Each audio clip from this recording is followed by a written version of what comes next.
Good morning, good evening, good afternoon, everyone. My name is Carmen Yetzi-Mazzara. I serve as Executive Director of APSIA. It's so wonderful to see lots of familiar names and faces on this call. We, as always, are so glad to have you as part of the advisor community within APSIA and to offer you great insights and programming like this. I'm also pleased that my colleagues are here from the Pickering, Rangel, and Payne programs to share their insights and great wisdom with you. As we go through the presentation, if you have any questions, please feel free to put them in the chat box. If you need any special accommodation or consideration, please feel free to email me or direct message me, and I will do my best to take care of that. This recording will live on the APSIA YouTube page, which is just youtube.com/APSIATube, along with the other recordings from our earlier advisor webinars with the Boren Fellowship, PPIA program, the Virtual Student Federal Service, and all of the other great content that always lives there.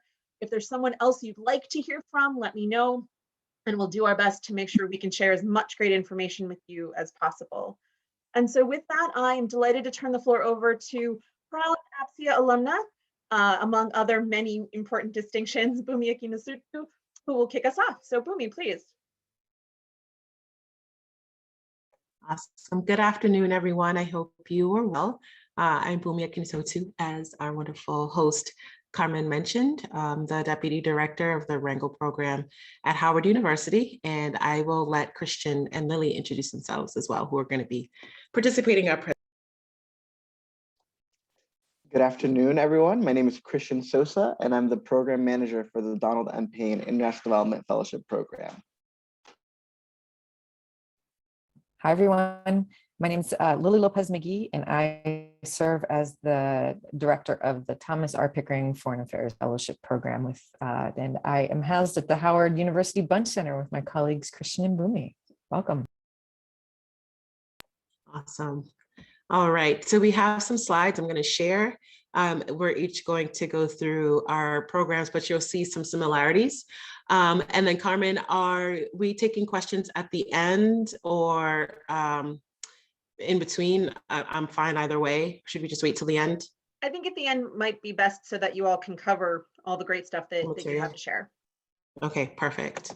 All right, if you just give me 1 second, let me find my many windows and share my screen. It's like 18,000 pop-ups. Let's see. Okay, here we go. Let me know, maybe Christian, since you're the one I'm seeing, can you see my slides? Okay, perfect. All right, thanks. Okay, so we'll be talking about the fellowship programs housed here at Howard University that are have the mission of promoting excellence and diversity at the State Department Foreign Service and also the U.S. Agency for International Development. So first things first, to level set with everyone, hopefully you all are familiar, but if not, we're happy just to share a little bit about what is the Foreign Service. For the State Department context, Foreign Service officers basically implement and formulate U.S. foreign policy abroad, and they represent American interests abroad. They do negotiations, deal with conflict resolutions. Primarily, the bulk of an FSO's responsibilities are also dealing with issues related to visas and making sure U.S. citizens have their needs addressed abroad. For the Foreign Service at USAID, except they're involved more in foreign assistance, poverty alleviation, dealing with the issues of conflict, so on and forth. So both missions are important to the State Department and USAID, and our programs are designed to bring in the best and the brightest and the most diverse professionals into these spaces. All right, so I'll quickly go through the Rangel program. You'll see, again, very similar eligibility requirements and features. We'll talk about the differences towards the end, but very quickly, the Rangel program, named after Charles B. Rangel, Representative Charles B. Rangel out of New York, but it is designed to promote excellence and diversity with U.S. foreign policy. We're managed here at Howard University. Our program is the only one that has two parts. I'm gonna talk briefly about both, but the two components of the Rangel program are the summer internship program and also the graduate fellowship. Payne and Pickering just have the graduate fellowship component. So very quickly, the SEP program, or the summer enrichment program, also known as the Rangel Scholars. This is our undergraduate program that provides undergraduate students with an understanding affairs, and we say international affairs broadly, but that includes foreign policy, national security, development, the intelligence community, defense issues, media, so on and so forth. And because we want to make sure that the undergrads have a full experience, we include academic courses. They take an intensive writing seminar. Writing is a very important skill set for international affairs. So we pair them with Ambassador Charles Ray, who teaches them how to write policy memos, persuasive essays. When we are here in DC in person, we do lots and lots of site visits and opportunities for them to actually meet professionals in person. We do lots of skills training and networking with foreign affairs professionals, again, from all over Washington, DC. This year's program, as with last year's, was virtual, so we did everything on just about every platform imaginable. But we do offer financial support for the scholars. So this includes coverage for tuition, travel to and from Washington, DC, room and board when we are on campus. We get the Howard Towers and a stipend of $3,200. The eligibility requirements are just that they have to be a US citizen, have a cumulative GPA of at least a 3.2, and they must be registered as full-time undergraduate students with at least sophomore status. All right. Next, we have the second component of the graduate or the Rangel program, and that is the graduate fellowship program. This is our very popular program. So this is the program that prepares individuals for careers in the Foreign Service at the U.S. Department of State. When we say individuals, that's not just undergrad, but they are also college graduates. So seniors are rising seniors are welcome to apply, as are folks who have been out of school for a while can apply to all of our graduate fellowships. So we have the financial benefit, which includes $48,000 to cover annually to cover tuition, fees, living expenses, the 2 summer internships that they'll complete. And then we do have partnerships with some graduate schools that provide additional financial assistance to the fellow. The fellow can attend any US-based college or university. They don't have to attend Howard University. So if they want to go to Stanford, if they want to go to Georgetown, Syracuse, our fellows across all programs attend various graduate school programs. So the Rangel Program fellows, or the Rangel Graduate Fellows, will participate in orientation during May, usually after they've been selected. They come to Washington, DC for an extensive 1-week orientation. During the first summer before graduate school, they complete an internship on the Hill. We pair them with a member or committee that focuses on foreign policy issues. We have an outstanding program manager who does this for each of the fellows, of the 45 fellows we select. They go through graduate school for their first year, and then after their first year, they complete an overseas internship at a U.S. embassy or consulate. Again, we work closely with State Department to align the overseas internship experience with the fellows' interests, and so that they're prepared for what's in store for them once they become foreign service officers. We're a community, so we believe in mentorship and providing our fellows with the access points and the information they need to succeed in their future career, basically. There are program and entry requirements that the fellows must complete before they enter into the Foreign Service. So the State Department, for example, has the security clearance and medical clearance process.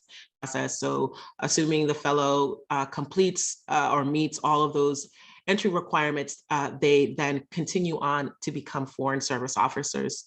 And we do have a 5-year service obligation.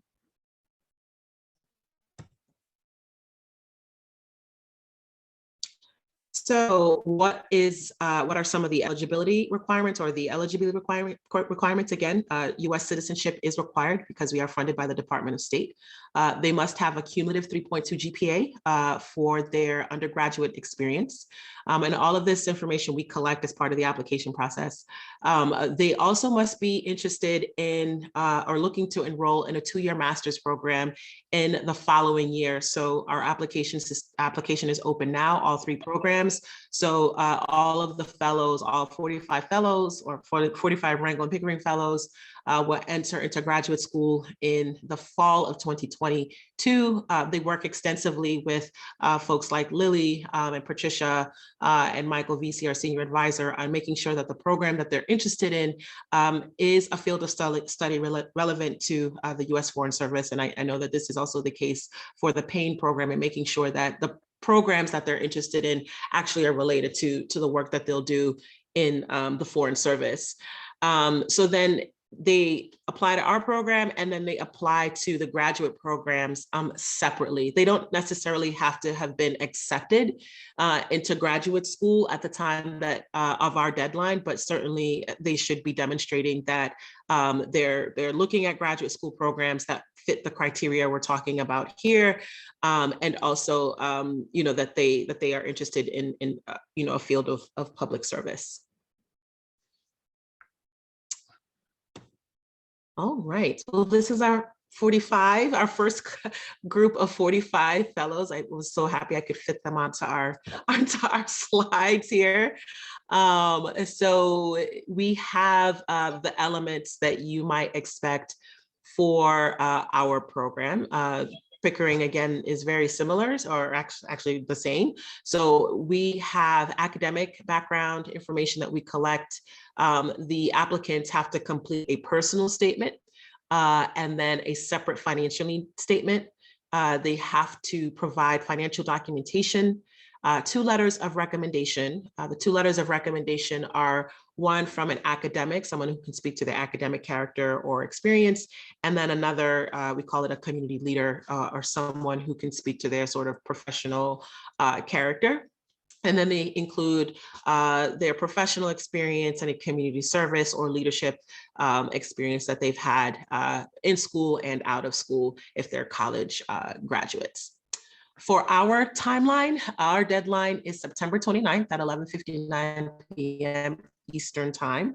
We will select 90 fellows on November 4th and notify everyone. They'll be invited to complete virtual interviews and a writing assessment during the days of November 30th to December 2nd. And on December 3rd, we will offer 45 of the finalists an opportunity to become a Rangel fellow. And I believe by December 7th, they have to accept or decline that offer. And let's see, I think that's all there. Lily, I will pass it over to you, and I'm happy to help you move your slides. Okay. Do you actually mind if I share my screen? I have a couple of different slides I'll make sure are in the PowerPoint afterward. Of course. Just so that it's not all the same material, because as Bhumi mentioned, our programs are very similar. So the Thomas R. Pickering Foreign Affairs Fellowship Program is essentially the sister program of the Rangel International Affairs Fellowship Program. And there are a couple of core differences between the programs. The first one is the timing of the internships, and the second element that is different is where the first internship takes place. So I just want to make sure that I read out the material that's on the slide so that everybody who's in hearing distance can hear what's on the visual presentation. The mission and benefits of the Pickering program are, again, the same as the Rangel.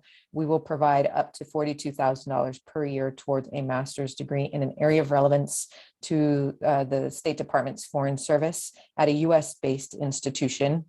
The domestic internship for the Pickering Fellows takes place at the Department of State in Washington, D.C., in between their first and second year of grad school, and then they do their overseas internship after they complete their graduate degree. So you can see here from the slide of the timeline, the Rangel program has its orientation in May 2022 for this upcoming class. They will do their domestic internship on Capitol Hill the summer, right before they start their two-year master's program. And then they will do their overseas in between their first and second year of graduate school between May and August of 2023. And then they will enter A100, which is the class that every Foreign Service Officer Generalist goes through in the summer of 2024. For the Pickering Fellowship Program, our fellows will do a week-long intensive orientation in June 2022, which is next summer, but we won't see them again until after their first year of graduate school. They'll do their domestic internship at Maine State in Washington, D.C. in between their first and second year of grad school, which for this group will be the summer of 2023. And then they will do their overseas internship during the summer of 2024, entering the A100 class in the fall of 2024, usually the September class of that year.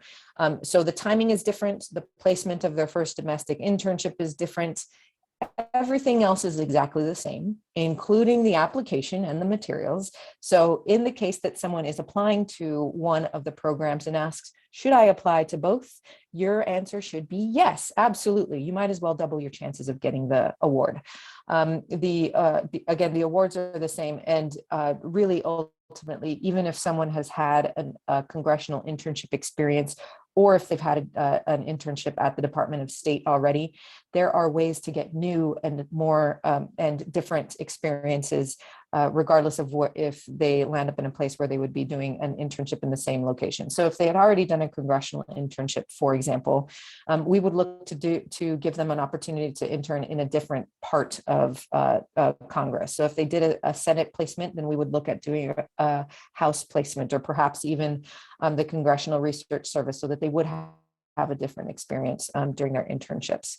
And same for the domestic internship with the Pickerings. If they did a regional bureau, if they worked in East Asia Pacific affairs, for example, then we'd encourage them to do a functional bureau, perhaps in population and refugee migration, or the consular affairs bureau. So there are ways to get additional work experiences from their internships to make sure that they're making the most out of it. So again, encourage them to apply to both programs because the benefits are the same. An important thing that I just want to recognize is that all of our fellows will have to obtain and maintain top secret security clearance, medical clearance, and suitability clearance. I know that Bhumi referenced it. I just want to emphasize a couple of things that often come up with young people with regard to things that may prevent them from getting a top secret security clearance. And I'm going to point to Carmen on this one because she has some really excellent resources for young people who might be interested in doing government work that require clearances, because there are elements of it that people should just be aware of about what that entails. So drug use, marijuana in particular, can be an issue in the clearance process. If someone has used within the last year, our general guidance is that they wait at least a year before coming back to apply. While marijuana is legal at the state level, it's still considered a class 1 federal offense. So that could be, you cannot claim indiscretions of youth if you used it the last 3 months, right? So there are, again, elements of drug use that could come up. Financial irresponsibility is also something that could prevent someone from receiving a clearance. And what I mean by this is not necessarily that folks have debt. If they didn't have debt, kudos to them. That's impressive in the world that we live in now. What we're really looking at here is patterns of mismanagement in their finances. So if someone has defaulted on loans and has kind of just hoped that it goes away, or if they haven't paid their taxes, and they haven't made any attempt to resolve those issues, then this could prevent them from getting a TS clearance. And the reason I mention that to you all is because you all have developed some really, I think, great relationships with your students where you might be in a position to talk candidly with them about these types of requirements for programs such as ours. So I want to make that clear. The other thing about our programs is that there is a 5-year service obligation. And for some people, that may seem like a big commitment, right? So you want to, if you are having individual conversations with young people, I'd encourage you to talk to them about what the 5-year service agreement looks like. For the Foreign Service, the 5 years actually blows by pretty fast. Foreign Service officers tend to do 2 to 3 year rotations. For our USAID Foreign Service officers, they tend to be longer, 4 to 5 years long. So for the Rangel and Pickering fellows, they're really looking at maybe 2 or 3 rotations posts when they get into the service for the 5-year service obligation, which actually is on trend with hiring statistics that say most people are moving 2 to 3 years anyway. So if your students are really worried about a 5-year service commitment, remind them that this is a particularly dynamic career. They have opportunities to do different types of roles every 2 to 3 years for the State Department diplomats, and it really is quite a dynamic opportunity. But if they're the type of folks who may be apprehensive of living overseas for long periods of time, perhaps if they're not comfortable with living under hardship circumstances, you want to have some conversations with them about the expectations for what this work looks like, because foreign service life is very rewarding. It's also very challenging at times, particularly on family members. So we want you to also just be transparent. And we have some resources on our website, profiles of fellows who have been very successful in their careers as foreign service officers, in the case that folks want to see what the experiences of fellows and foreign service officers look like. And we'll also be doing a couple of different webinars that will cover lifestyle and foreign service 101. So in the case that you have some students who are interested, students or young people that are interested in hearing more about what is this foreign service thing, we will work on breaking that down, because it is one, we can't hire you, or we can't give you the funding if we don't sort of sell you on the career first, right? Because they're ultimately signing up for a 5-year service obligation at the end. So I just want to emphasize that point. The other thing is that I just wanted to point out a couple of things about the people it is that we're looking for these fellowship opportunities. As I mentioned, the Foreign Service is quite a unique career. So we are looking for people who are committed to public service. They'll be working as officials of the U.S. Department of State and the U.S. people overseas. So they do want to have a commitment to public service and an interest in international affairs, because again, the majority of their career will be spent overseas. The other thing that I think is really important to note is their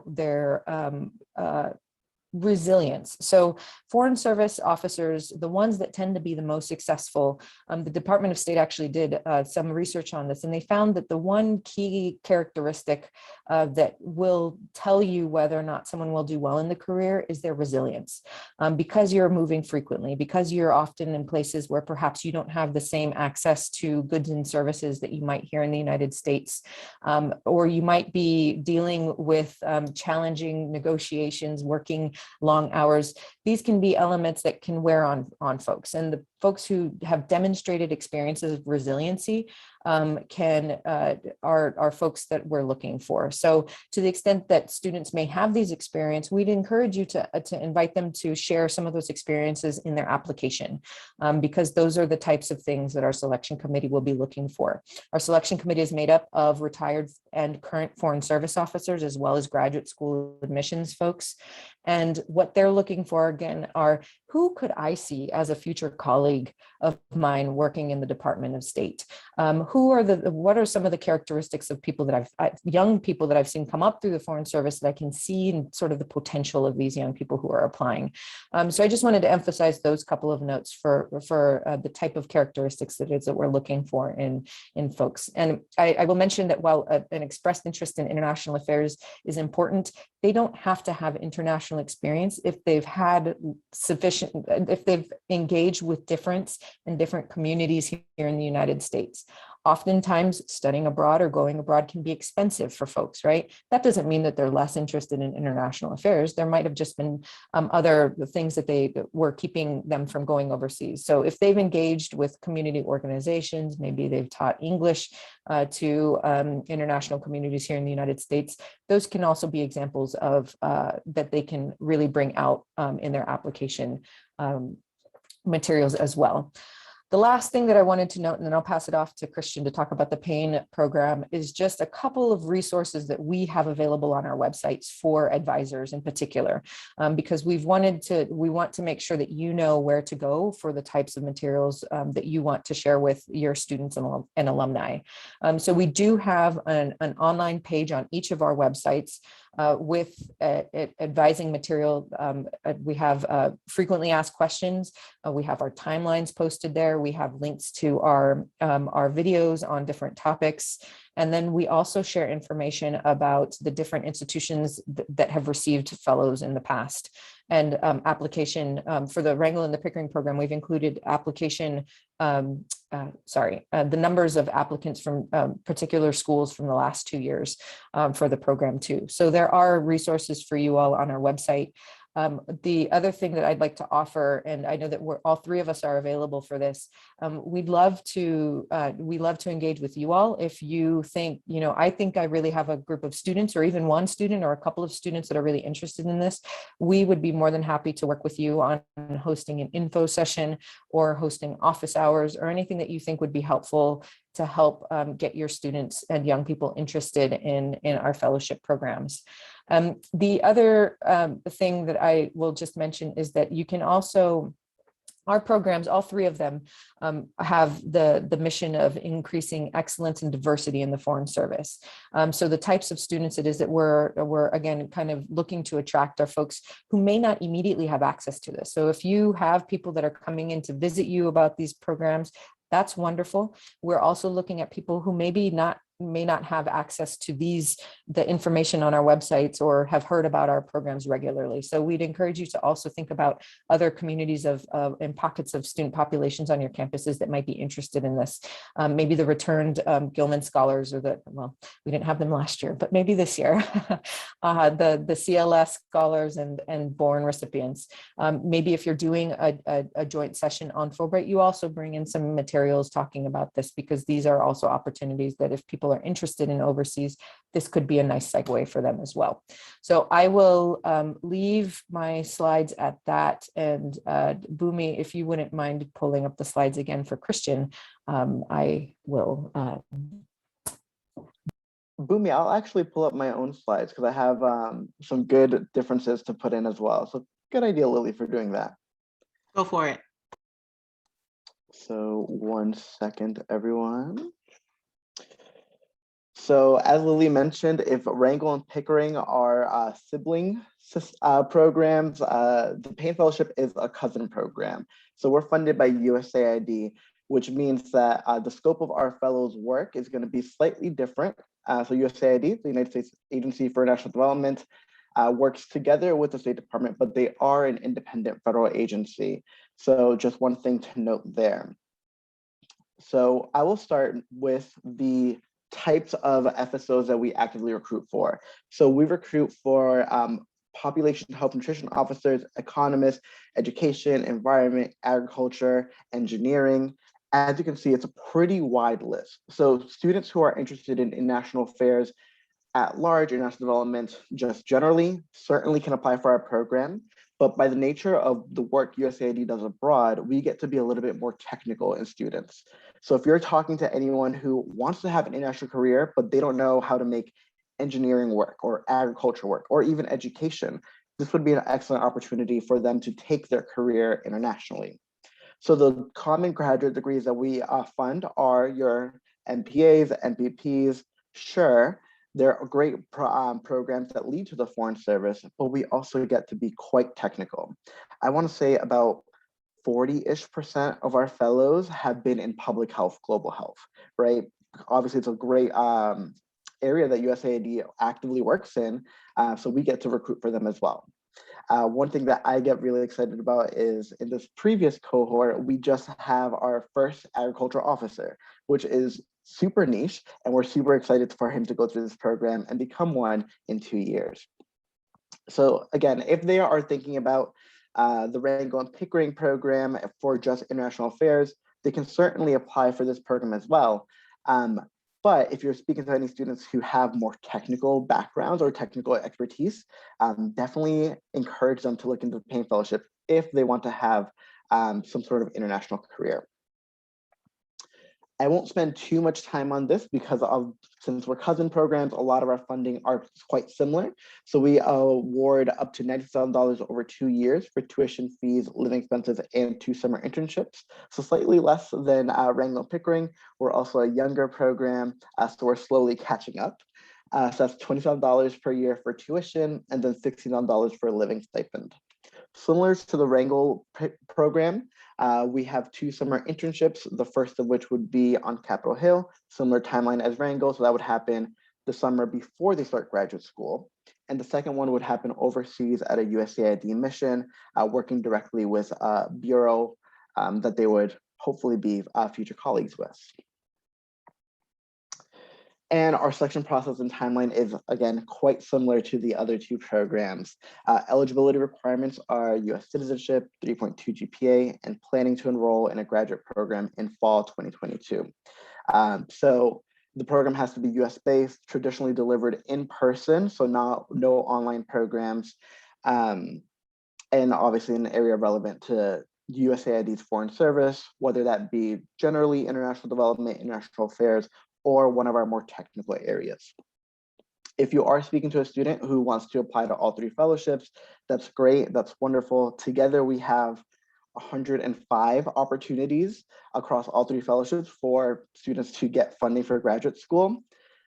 We certainly encourage that, but please make sure you're emphasizing the importance of making our application specifically very different from that of Rangel and Pickering. So we're funded by USAID, and our selection panel are actively looking that a student has interest in development, not just international affairs. So the essays should read fairly differently. One of them is for State Department, the other one's for USAID. So we encourage application across all 3 fellowships, and our timelines support that, with Pickering coming first, then Rangel, and then Payne. So students can become a finalist for Pickering, a finalist for Rangel, and even a finalist for Payne, and figure out which one it is. With Pickering, you'd have to, if you are a finalist, you'd usually accept that one and go through that interview process. With Rangel, then, if you don't get to Pickering, you can then become a finalist for Rangel, hopefully, and then go through that interview process. And if you don't become a Rangel fellow, and you also applied for the Payne Fellowship, you can become a finalist for us. So there is a trickle-down effect in the 105 fellows. But again, the application should be significantly different for the Payne Fellowship. The application will open up later this summer. Our goal is for mid to late August. We're currently upgrading our application system, so it's going to be a lot easier to use for our applicants as well as the recommenders. So we're really, really excited about that. And our application deadline each year has been November 1st. Given that our timeline is a little bit more extended and prolonged than that of Rangel and Pickering, we highly encourage applicants to be applying for graduate school at the same time. So selected Payne Fellows won't know until early January if they are selected as one of our 15 Payne Fellows. And sure, they could apply for graduate school in those 2 weeks before those deadlines, usually in February. I would not recommend that. So definitely, if a student is interested in the Payne Fellowship, they should be actively looking at their graduate schools and sending applications off. So I went through a lot of that quickly because we're cousin programs. You've heard it all before, but definitely, if a student is interested in national development generally, or technical programs, you can send them our way and we can help them going. So I'll pass it off over to you again, Boomi. Great, thank you, Christian. I don't have any additional material to share, Carmen. The only thing I actually did want to add was a special note, parenthetically, for athletes and student athletes, because I was a student athlete I missed out on a lot of opportunities to build my sort of professional repertoire, if you will. I had a good coaching staff, but at the end of the day, no one came to tell me about any of the programs because they assumed I was playing, busy in the summers, but whatever. So if you have great relationships with the folks in your athletic departments, please send this information to them, and certainly invite the students to participate in sessions such as this or any of the ones that we posted on our website. But Carmen, that's my soapbox. I'm done. My first question, Bumi, because I know how much you are a champion of student athletes. So we have a few questions in the chat, and I invite my colleagues who have other things to raise their hands or put them in the chat, and we'll respond to them. Lori was curious, what if candidates have completed already some relevant graduate coursework? Would that be a factor in their application? Bumi, do you want to take that one? Sure. So it used to be that we would not, certainly people could apply, but it used to be that we would not consider these applicants who have already completed coursework or have already completed a graduate degree. But last year, we did away with that. However, having a graduate degree or being enrolled in one, the applicant should be prepared to provide a compelling reason that substantiates their interest in this program and what they hope to contribute or what might be different about this go around. And they would have to be ready to start their program all over again in the fall of 2022. So let's say they're in their third semester starting this fall, they apply to our program. If they should get in, they would need to start all over again with year one in the following year. So we do not provide supplemental funding while a applicant is in graduate school. That's the case for all three of our programs. So they really are starting over. But the important thing to note is that they should be very clear, particularly if the degree is something that we would fund. So if they're earning a master's in sustainability or in conflict or management or in public administration, and they're interested in applying to ours, they would need to justify why another similar degree is necessary. Now, if they've got a master's in, I don't know, well, with Payne, it may apply with engineering, but I don't know, psychology or anthropology, if it's a master's that we wouldn't normally fund, that makes them a little more competitive, but still they would need to in some way explain how this program would benefit them and vice versa. And I'll let Lily and Christian add in anything if I missed anything. Sure. I would just, two things to emphasize to people, particularly if they've taken any type of graduate school coursework or enrolled, they have to be starting that new year program, that new 2-year program. So we often get the question too about dual degrees. Oh, well, I'm in a dual degree program. You can just fund my last 2 years since I'm already in one. Oftentimes we will not be able to do that because of the timing of when, of the way that the programs are operating. So usually we ask them to start all over again. And just to emphasize Bumi's point about the degree, if they're thinking, I already started this international relations degree, I'd really like to do an international affairs degree. Our panel would probably raise an eyebrow at that for 2 reasons. One is that these programs, our programs do consider financial need in the application process. And one of the elements of financial need is if you've already received a degree, what is your need for receiving the other degree, right? So in that context, it is particularly important to consider that as well. The other one is they would question your judgment. If you are looking at this program, they might think about your motivations for, not yours, but the students or applicants' motivations for applying to the program. Is it just for the funding, or is it that perhaps the timeline for the general foreign service track is not working out for them? any number of things, right? So I just want to emphasize that piece. And Christian, would you mind just reading out your selection timeline again, for those who may not have been able to view the slide? Yeah, of course. So the selection timeline would be, application would open up in mid to late August is our goal right now. Deadline is November 1st, and our interviews happen in the first or the second week of January. So our interview is pretty extensive. It is a writing exercise, a group exercise, and an individual interview. So we usually schedule 6 finalists each day because we select 30 finalists and then have 15 fellows. Yeah, but I did want to add one comment to the graduate degree conversation, because it's a question that we get a lot from applicants. If PhDs, JDs are eligible for our programs, that 2-year requirement is pretty strict. And also those sorts of degrees, while amazing, aren't typically great for the Foreign Service, right? At least not for the careers that we're actively recruiting for. Thank you all. Christian, while I have you, can candidates age out of contention for Payne?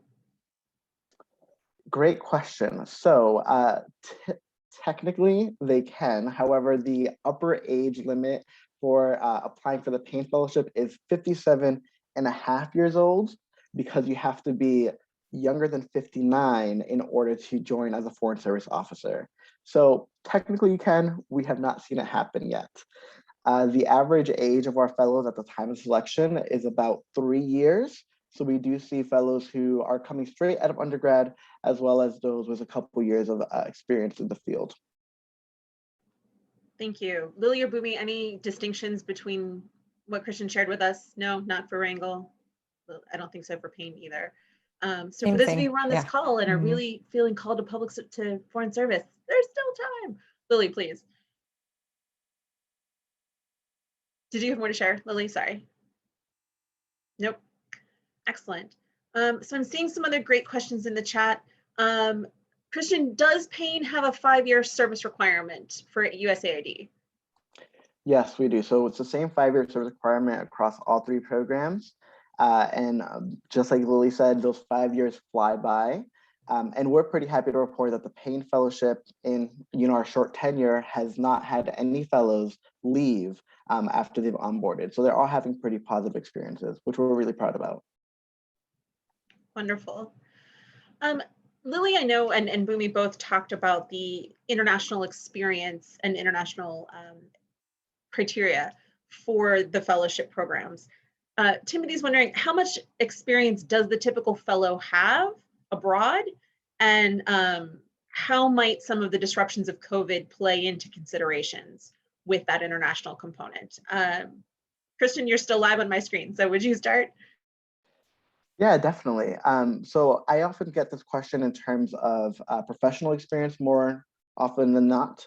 So I always say for the more technical backstop, so if a student is interested in public health, engineering, those type of degrees, oftentimes having some professional experience is super beneficial.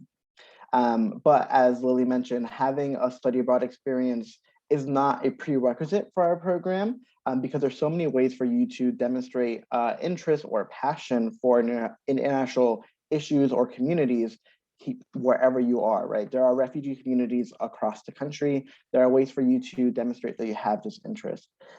So having a specific international experience is not a prerequisite.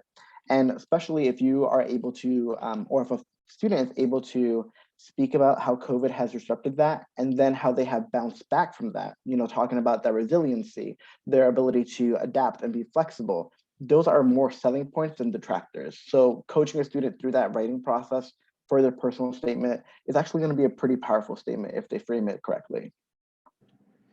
Bumi, anything you would want to add?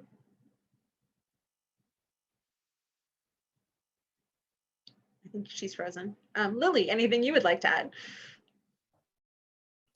I would echo what Christian mentioned, and just so there are 2 things about, or one thing in particular that often comes out in fellows or candidates applications that always is, wow, what a missed opportunity. And that's when they start by listing their deficits. Oh, I haven't had an opportunity to, I haven't had an opportunity to, or I other people do this and I haven't. Ask them to think about all of the wonderful things that they have had an opportunity to do. Maybe there are experiences in their community service. Or again, all three of the programs are pipeline programs into public service. So perhaps they volunteered a lot. Or they might be students who have had to work all through undergrad, and that is an element of something that we'd like to hear, right? I didn't have the funds or family support to fund my education, so I worked full time, and I didn't have an opportunity to do these types of things. Even though I'm just saying that, right? I didn't have the opportunity, but say the things that they have done, right? From this work experience, I had lots of opportunities to engage in customer service. Our consular officers work very frequently on the line doing visa adjudications. Customer service is so important. Perhaps they moved up really quickly from stalker to cashier. They trust you with money. That's a pretty big deal. So there are different ways for candidates to kind of bring out their strengths, and I'd encourage you to work with them on building out the things that make them unique and tell their story. Carmen has actually served on our selection committee, and she can tell you some of the most compelling essays tend to be the ones that leave you remembering a story about who the person is. So it doesn't have to be the international component, and I know that this goes a little bit beyond what your question was, Timothy, but helping them kind of see all of the wonderful things it is that they bring. We've had fellows in the past who have had little to no experience overseas. We've had one that I can remember that did not have a passport at the time that they applied to the program. So international experiences is not a prerequisite. Remind them that there are lots of ways to demonstrate their skills. And I do want to stress that Lily said, oh, please go ahead. No, go ahead. No, go ahead. And I think that element of narrative and that element of connecting how they are and who they are beyond just the recitation of their resume is another key component that you all can help draw out from them. I've read essays both on the committee and in helping students, and it's just a laundry list. And then I did this, and then I did this. Have them draw out a little bit more about why they made the choices they did, and how it informs this broader call into public service, development, diplomacy. And for folks who may not be feeling like they're well briefed in the work of the State Department or the work of USAID, there are what are called diplomats in residence covering the whole US. Part of their job is to come talk to your students and engage with them about the work of the Foreign Service. And USAID has some as well. And I'll throw that link in the chat in a minute, but they're folks who were there to demystify the story a little bit. We had a question from Monique, whether these three programs are national or specific to Howard. Lily, since you're again on my screen, could you take that one? Sure. Yes, they are all nationally competitive awards. The fellows or the candidates can come from any institution. They can even be US citizens who have attended school overseas. We've had people from St. Andrews, for example, who have applied. So yes, as long as they meet those three eligibility requirements, 3.2 GPA, US citizen at the time of application, and planning to start a new 2-year graduate program in the fall of 2022. Those are our three key eligibility requirements. All of the other things are elements of part of their application process. Now, folks can apply to Howard University to do their graduate degree if they'd like to. And we do frequently have Howard students and Howard alumni who are successful in getting our awards, but they are not unique or specific to Howard students. And I will say that we just recently did bring on Howard, our business school, as a partner. So if you do have folks who are interested in attending a master's in business administration with a really great international focus, Howard University will be on there. And I know that we've seen kind of an increase in interest, but they can take their funding to any institution that meets the criteria for what it is, what programs it is that we fund. We do also have, between the three programs, about 45 partner institutions that have committed to providing additional funding to our fellows. And we'd encourage candidates to look at those. But again, they're not beholden to those. Those are just the ones that have said, we'll provide additional funding to fellows. We have had fellows who have taken their funding to programs that are not currently partner institutions as well. So I just want to emphasize that point. Great question. So Howard is the administrative home, but the students are free to choose where they want to study within the guidelines of those degrees. Great. All of you have talked about this word resilience. And Christian, I'm going to ask you, are there ways that students can tell good stories of being resilient without necessarily asking for pity or oversharing what can be very difficult times in their life? Like, where is that line between triumphant story of resilience and asking for pity or way too much information? Whew, that is a tough question. But you're right, it is a line that a student has to toe. What we like to see in these essays are also passion, right? So if a student is able to join whatever struggle they are, whatever hardship they have, and how it has fueled their passions, that's a way for it not to be about, pity me, woe is me, I've had a difficult life, but I've had a difficult life and it's made me see something differently in me, in my community, in the world. And this is what I want to do because of it, right? So it shouldn't just be on the symptoms, but it should be on the full path and how that has fueled them in their journey. Where I want to focus your question a little bit more is in the financial needs statement, because that is often a place where a student is very bashful and shy, or it's not written as well as their personal statement. A personal statement can be, it's only 600 words, but it can be so beautifully written. But if a student is not taking advantage of that financial needs statement to showcase, I do have this need financially, or this is my state, because, as we can all agree, talking about financials is quite difficult, especially if you are from someone with low financial means. But that is where a student, I always encourage to not be bashful, to tell us the full story of what their financial picture is. And one thing I also want to note on that is you don't have to be super financial, like in need, in order to have a strong financial needs statement, right? Perhaps you don't have any student loans, but as Lily mentioned, you have been working around the clock. You've been supporting yourself throughout your undergrad. Those are things that we want to show. That's not just, I don't have any money, but I don't have any money. This is what I've been doing for that. And this is why this graduate fellowship is super important for my career trajectory. Anything you'd like to add, Lily? So I think, Christian, you hit the nail on the head with the first part and about how to frame things. Oftentimes, what can hang students up is getting to the point of resolution. So what? So this happened, there are fine lines with disclosure about specific experiences that they may have. And this is where you come in again, where you can offer to review their personal statement and say, oh, that might be, I know that you're processing this, right? Because writing is often also an element of processing things that have happened to you. That's an opportunity for you to step in and say, maybe we take this part out and we modify it to highlight this aspect of your experience, right? So that you can also give some guidance on what elements may be sensitive for disclosure and what elements may actually be detracting from the ultimate point that someone might be wanting to make, right? Because sometimes what happens when we talk about things that are very traumatic is that we have a hard time getting out of the trauma and then moving to what we've done with it, as Christian mentioned.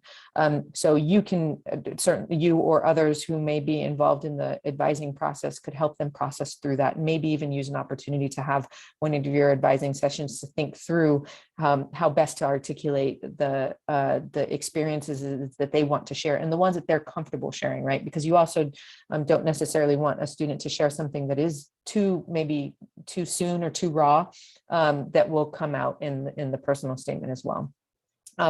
So, and then I want to echo Christian's comments about the financial need statement. If there are glaring differences between the grammar and structure of the personal statement and the financial need statement, the selection panel will notice that. And in addition to that, about financial need in particular, we spend some time with our selection panel talking about the different ways that financial need manifests itself. So we do also recognize, and we give examples to our panel to make sure that they're noticing different things. It's not just about Pell eligibility. It's not just about loan burden. It's about all of these other things. But the selection panel can only work with what they have.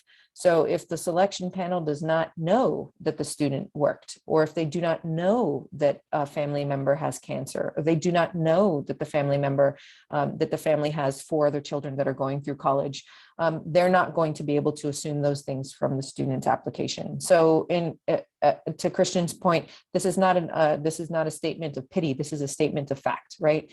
My family this is my current situation, and this is my need for graduate school. This isn't, the selection panel is not looking at this as kind of, oh, poor, woe is student, right? It's an opportunity for them to contextualize what it is that they have going into graduate school. And the way that I like to think about financial need is often kind of in a 3-point timeline. What their need was from their growing up and their personal background and their family and their experience in undergrad, their current need for financial aid. Perhaps they, maybe they did have support in undergrad, but they're on a Peace Corps tour, and Peace Corps is not known for making people rich. So there is that element of financial need as well. And then future, right? So if they're looking at graduate schools that are not within their where it is that they're located now, or if they're looking at graduate institutions that are based in metropolitan areas, New York and DC, for example, those are not inexpensive places to live. So the candidate should also be making the connections about what their sort of how the past, present, and future all connect with financial need. So when I'm talking to students, that's usually what I'll ask them about. Well, what are the sort of the different points of financial needs that you have? Everybody has some express need for for graduate school. Let's just be honest, $80,000 for a grad school degree is quite obscene.